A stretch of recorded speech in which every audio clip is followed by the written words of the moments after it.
Breaking news, my wonderful people, it's happening again.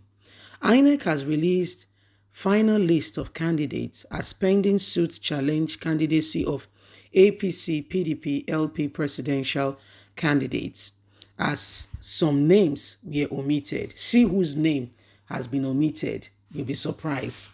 Somebody's name has been omitted and maybe INEC, whether they are scared at the popularity and all that is happening, they are worried, and so they are trying to omit, trying to omit names in order for them to, get an advantage over some particular candidates. Please don't forget to give us a thumbs up, like us, share, subscribe. Let's get all the details. Barely 24 hours or to the release of the final list of flag bearers of the political parties in 2023 general election by the Independent National Electoral Commission, INEC, there are still some pending suits seeking to disqualify some candidates. Tribune Online checked relevant revealed that there are pending suits before the Federal High Court Abuja seeking the disqualification of the presidential candidates of the ruling All Progressive Congress APC, Asiwaju Ahmed Bola Tinubu, that of the People Democratic Party PDP, Alhaji Atiku Abubakar, and even Peter Obi, the presidential candidate of the Labour Party. Already, three Abuja-based lawyers had asked the courts to order INEC not to accept the nomination of Bola Ahmed Tinubu, Atiku Abubakar, and Peter Obi as presidential candidates in the 2023 general election. The group of lawyers, among others, is that Tinubu, Atiku, and Obi the allegation is that they were unlawfully nominated by their respective political parties, that due process according to democracy was not followed. Plaintiffs in the suit marked, the numbers are there, are Ogenovu, Oteme, Halaji Yusuf, Atagba, Agbojo. Apart from INEC, other defendants in the suit instigated on June 29th are the Attorney General of the Federation, AGF, APC, PDP, and Labour Party as first to fifth defendants, respectively.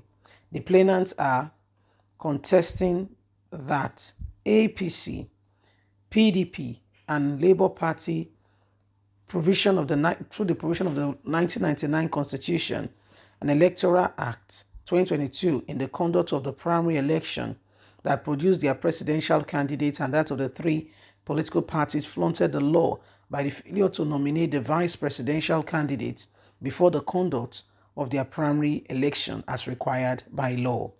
Among issues they want the court to determine are whether by the provision of section 131, 141 and 142 of the 1999 Constitution, the office of the Vice President of Nigeria is an elective office subject to the same qualification of the office of the President of Nigeria. The lawyers, among others, seek declaration that APC, PDP, and Labour Party candidates for office of the Vice President must participate together with their respective candidates for election in the office of the President in their primary election before they can be deemed valid elected. They also applied for the order restraining INEC from recognizing presidential candidates of APC, PDP, and LP for failing to comply with the mandatory provision of Section 131 and 142 of the 1999 Constitution, as well as Section 29, 32, 84, and 152 of the Electoral Act 2022.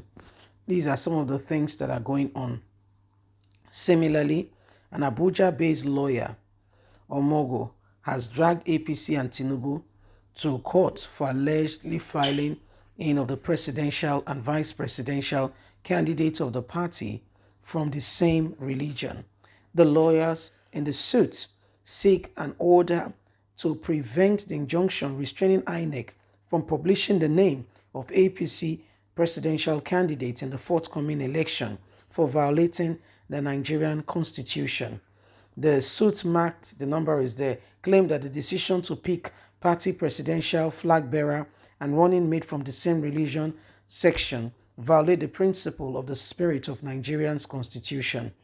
Recently, one of the political parties in the country, the Action Alliance, AA, dragged Inec, APC, its presidential candidate, and its vice presidential candidate, Kashim, before the Federal High Court over alleged double nomination. So, my wonderful people, these are many more a part of what is going on. The party and all that is happening clearly shows to us that Nigerians, we are in a situation, we're in that position where the country needs to begin to come out of the current dispensation of shame, that many people have come to see. Many people have come to see current dispensation of shame brought into the country by some people who tells us that they want to lead. Apparently, they are leading nothing. They're only doing things that are particularly, for them. It's a big shame, I must tell you, a big one, a big shame. So these are some of the things that are going on. And that's why every one of us must begin to rise up to the occasion and ensure that at the end of the day, we do not allow the same thing over and over and over again. The days upon us are days where Nigerians must rise up and ensure that we do not allow, these people, most of them are rising up, and all they want to do and all they want to see, all they want to is just that if one person gets in, it will give them that opportunity, that leverage to begin to traumatize the country, to traumatize the country. So this is what is happening right now. This is what is going on. In case you are not aware, Nigeria is becoming a place where lawlessness, because nobody followed the constitution. The constitution is rather another statement that does not make any meaningful sense. The constitution is just a written document that they just put there and say we have a constitution, but truly and sincerely speaking, there is no constitution that is being followed. Nobody is following any constitution. All they are doing to a large extent are just, doing things for themselves. Nigerians, the days of allowing these people to do things that are not right for us should be over by now. That's why the force lies on you, on me, on us, to ensure that we get the right candidates. No more delay, no more. We can't allow that to go on. Bye for now.